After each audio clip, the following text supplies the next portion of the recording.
आजारी वहिनीची सेवा शुश्रूषा करण्यासाठी साने गुरुजी घरातच थांबले होते. दुपारी वहिनीचा डोळा लागला असता गुरुजी काहीतरी लिहित बसलेले. तेवढ्यात शेजारी चाललेल्या बांधकामावरील मुकादमाचा ओरडण्याचा आवाज गुरुजींच्या कानी पडला. ते बाहेर आले. मुकादम एका मजूर स्त्रीवर खेकसत होता. काय झालं? गुरुजींनी विचारलं. तर मुकादम ताडकन म्हणाला, मुद्दाम करते ही. आपल्या मुलाला स्वतःच रडवते व त्याला झोपविण्याचं कारण पुढं करत काम टाळते. नुसता फुकट पैसा हवा यांना. हे ऐकून काहीही न बोलता गुरुजींनी बाईंच्या पुढचं घमेलं घेतलं. त्यात विटा भरल्या व घमेलं डोक्यावर घेऊन ते गवंड्याला देऊ लागले. ती स्त्री आपल्या तान्ह्या बाळाला थोपटत होती आणि गुरुजींचं विटा वाहण्याचं काम सुरूच होतं. मुकादम छदमीपणानं गुरुजींकडे पाहत उभा राहिला. तेवढ्यात सेवा दलाची काही मंडळी गुरुजींना भेटायला आली. गुरुजींना विटा वाहताना पाहून संतापानं ती लाल झाली आणि मुकादमाला त्यांनी चांगलं फैलावर घेतलं. गुरुजींनी त्या मंडळींना थोपावलं. गुरुजी कोण आहेत हे समजल्यावर मुकादम मनातून चांगलाच घाबरला, पण त्याहीपेक्षा शर्मिंदा झाला. त्याने गुरुजींची क्षमा मागितली. गुरुजींनी त्याला समजावून सांगितल्यावर तो चांगलाच वरमला आणि कामावरच्या महिलांना पुन्हा अशी वागणूक देणार नाही अशी शपथही त्याने घेतली.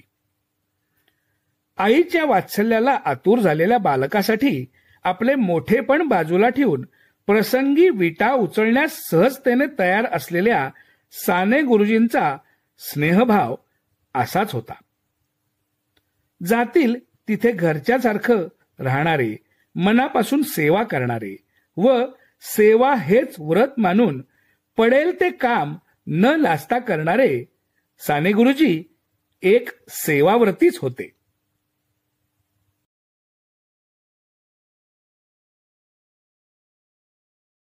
बालविकासी फूल.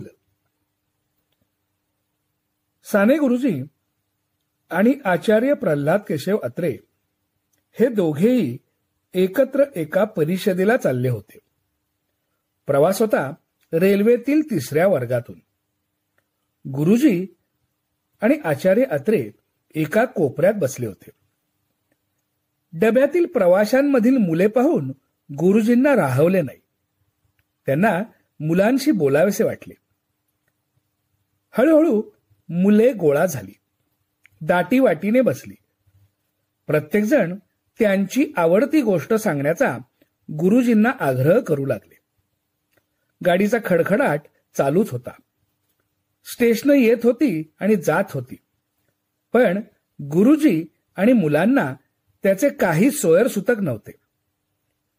मुलांच्या गोष्टींची फरमाईश काही संपत नव्हती व गुरुजी आनंदाने गोष्टी सांगत होते.